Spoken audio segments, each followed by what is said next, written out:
आप सबने ये यूहन्ना बपतिस्मा देने वाले के बारे में सुना होगा, है कि नहीं सुना आप लोगों ने? अच्छा, देखिए, यीशु मसीह के बारे में करीब करीब 300 अलग अलग भविष्यवाणियां हुई थी, ठीक है। और ताकि कोई किसी को कि लोग किसी और को मसीहा नाम बना ले, है ना। तो ये जो है अजाय अजाय में 400 साल पहले, 700 साल पहले बहुत बहुत लोगों ने हल्का हल्का सा लिखा हुआ था कि क्या होना चाहिए, कि यीशु मसीह जब पैदा होंगे वो कहाँ पर पैदा होंगे, है ना, कौन सी जगह पर पैदा होंगे, उनके माता पिता कौन से उनकी जो मम्मी है वो किस वंशज से आएंगी, उनके पिताजी किस वंशज के होंगे, है ना। ये सारी बातें लिखी गई हैं। और एक और यशायाह नबी ने जो करीब 300 400 साल पहले, जब यीशु मसीह के आने के 400 साल पहले उसने ये बताया था कि यीशु मसीह के आने से पहले एक एक इंसान आएगा जो एक नबी के समान होगा, ठीक है, जैसे यशायाह नबी है वैसा ही होगा। और वो क्या करेगा, वो यीशु मसीह के आने से पहले उसके रास्ते को सीधा करेगा, है ना, रास्ते को सीधा करेगा।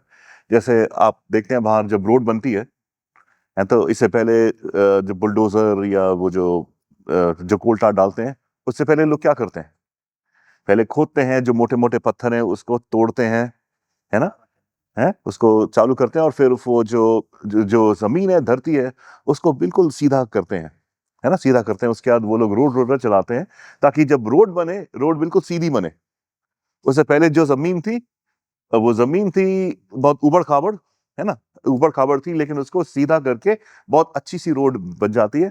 फिर आप अगर साइकिल पे जाएंगे या पैदल चलेंगे, आपको उबड़ खाबड़ नहीं दिखेगा, आपको बिल्कुल सीधी साफ रोड दिखाई देगी, है ना। तो ये होता है रास्ते को सीधा करना। हाँ, तो यीशु मसीह हमारे बीच में आ रहे थे, तो उससे पहले परमेश्वर ने इस यूहन्ना बपतिस्मा देने वाले को भेजा ताकि वो रास्ता सीधा करे। कौन सा रास्ता सीधा करे? क्या वो उस समय के रोड के बारे में बात कर रहा है? नहीं, लोगों के बारे में बात कर रहे हैं।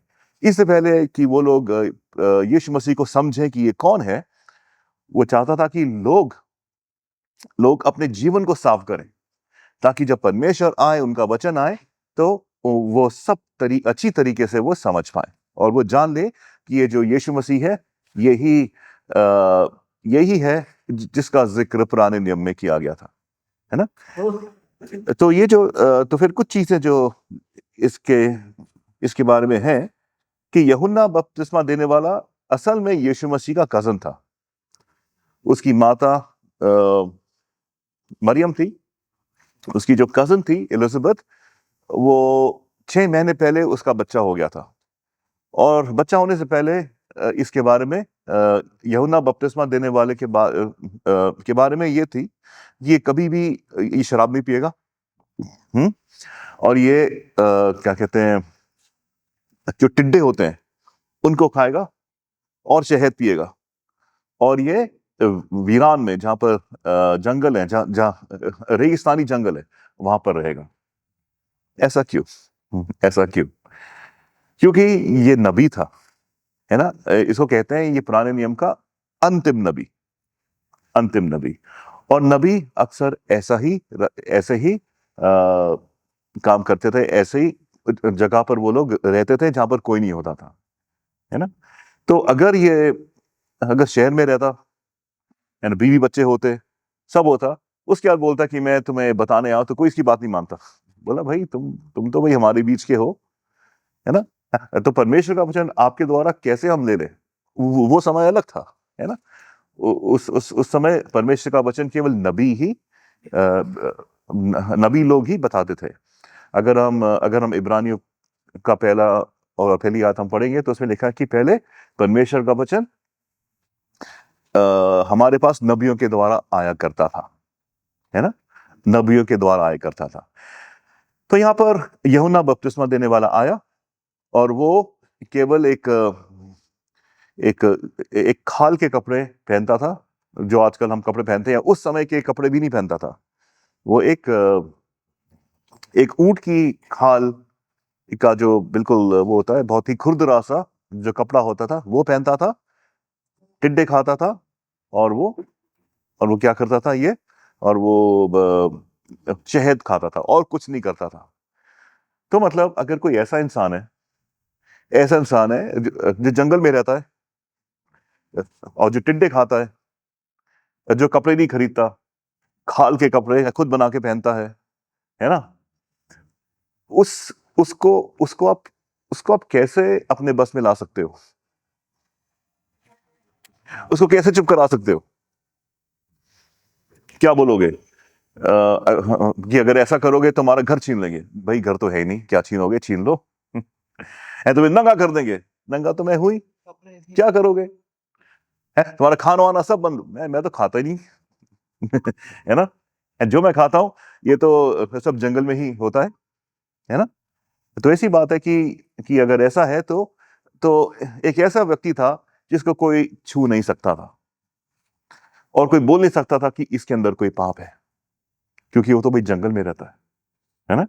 कोई ऐसा कोई ऐसी चीज नहीं थी कि लोग इस पर आरोप भी लगा सकें।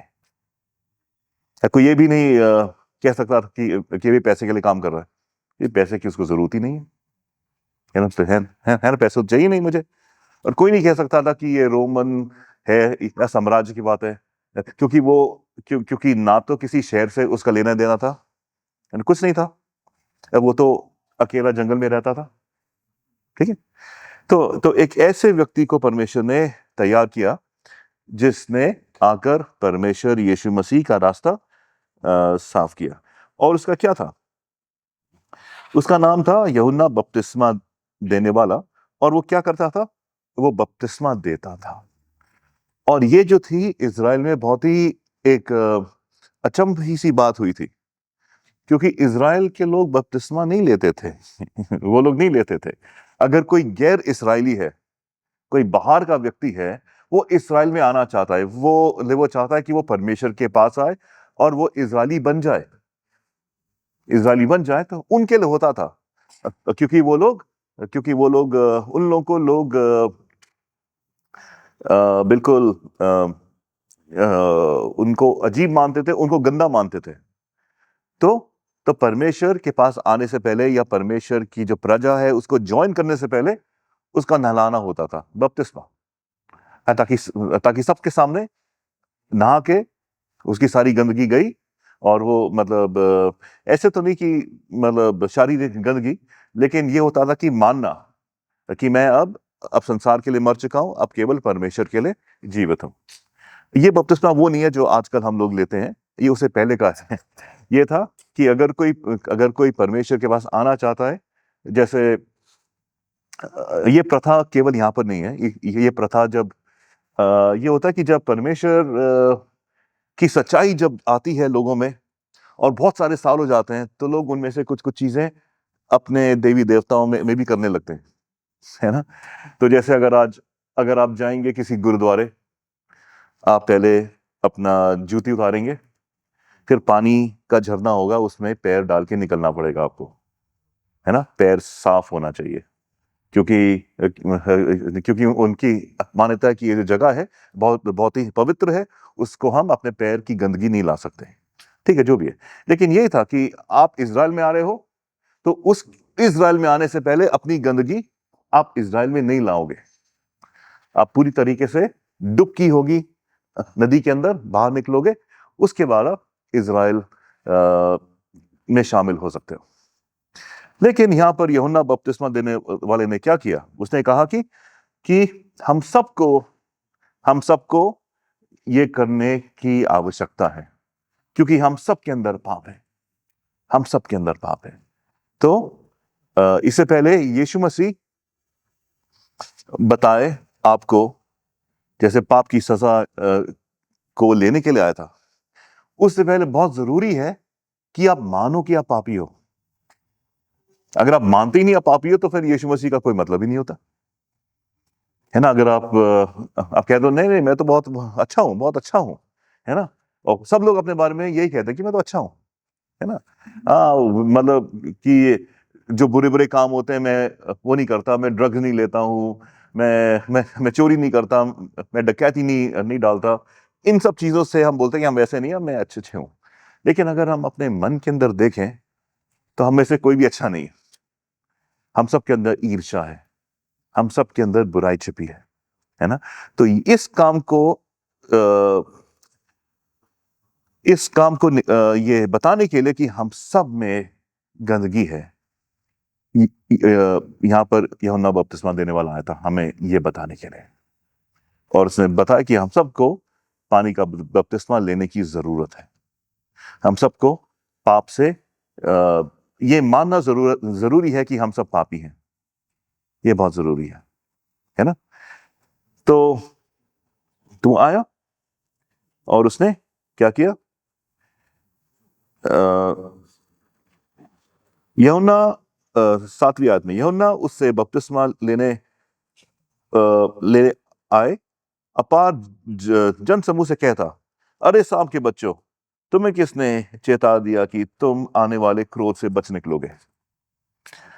वो ये उन लोगों को कह रहा है जो अब तक उन लोगों का कोई देना नहीं था परमेश्वर के साथ। वो लोग अपनी पॉकेट भर रहे थे, अपनी जेब भर रहे थे, पाप कर रहे थे। लेकिन जब जब यूहन्ना बपतिस्मा देने वाला आया तो लोग आगे कि भाई हमें भी चलना है।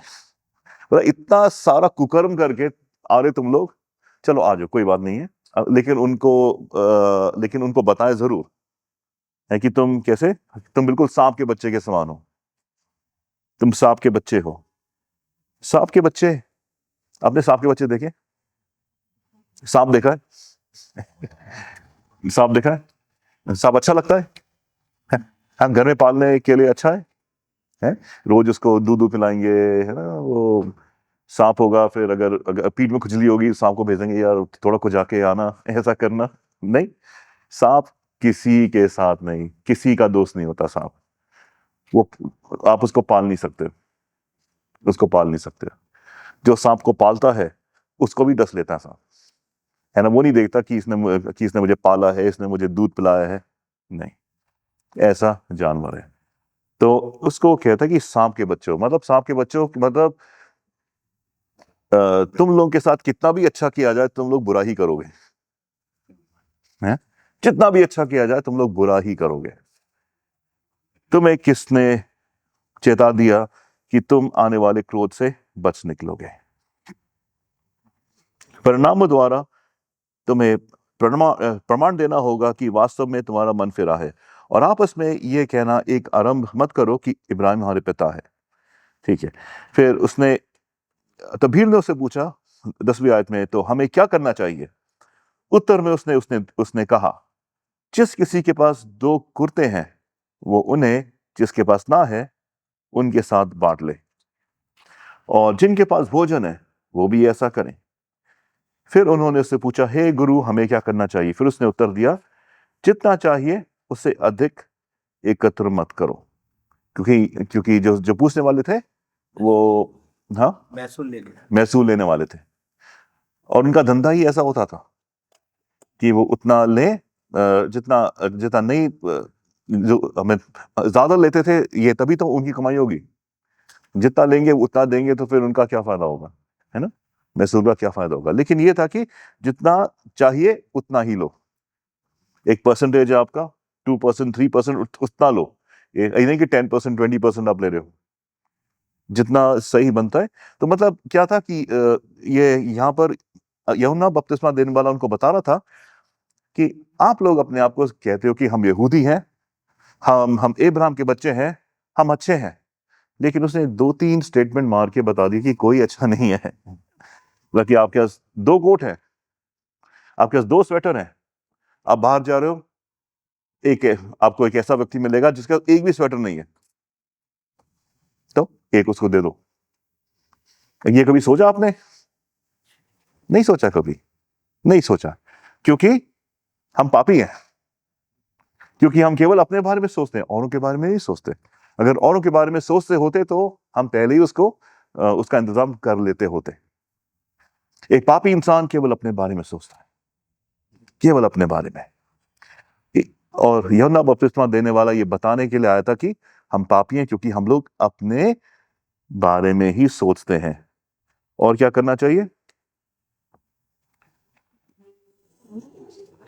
जिसके पास भोजन हो वो भी ऐसा करे। आपके पास खाना है, किसके पास खाना खाना नहीं है, तो उसके बारे में सोचना चाहिए हमें, उसके बारे में सोचना चाहिए। ठीक है, तो ये एक डिवीजन बताई।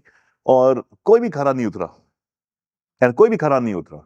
भीड़ की भीड़ आती थी, लेकिन किसी ने नहीं बोला नहीं नहीं होना भाई, मैं बिल्कुल ऐसा करता हूं, मुझे बपतिस्मे की आवश्यकता नहीं है, मेरा जीवन सच्चा है। कोई नहीं, सबको पता चला कि उनके जीवन में खोट है, सबको पता चला कि सबके जीवन में कुछ ना कुछ गलत है। ठीक है, लेकिन कहानी यहां पर खत्म नहीं होती। बस पहली बात है कि हम उनको पता होना चाहिए कि उनके जीवन में कुछ गड़बड़ है। आप डॉक्टर के पास जाते हैं, डॉक्टर देखता है, आपकी शक्ल देखता है, बोला हाँ आपकी शक्ल, आपका चेहरा देखता है, आपका कलर देखता है, हाँ इस कलर की गोली मेरे पास है, ये खा लो। ऐसा करता है डॉक्टर? नहीं, वो पूछता है, पूछताछ करके वो देखता है कि आपके अंदर की तकलीफ क्या है। जब तक तकलीफ नहीं पता चलेगी वो कैसे दवाई देगा, है ना? जब तक तकलीफ नहीं आप बताओगे, नहीं तो किस चीज की वो दवाई देगा आपको, है ना? ऐसा तो हो नहीं सकता, आपको बताना पड़ेगा। तो जब तक आपको खुद नहीं पता कि आपको क्या तकलीफ है, तो आपको दवाई की जरूरत ही नहीं है ना? तो इसीलिए सबसे पहले जो बात है, हम सबको ये मानना पड़ेगा कि हमारे जीवन में कमी है, पाप है। पाप नहीं है तो हमें यीशु मसीह की जरूरत ही नहीं है। पाप है, पाप से हम लोग जूझ रहे हैं, लेकिन वो पाप जाता नहीं हमारे जीवन से, इसलिए हमें यीशु मसीह चाहिए ताकि वो पाप चला जाए हमारे जीवन से।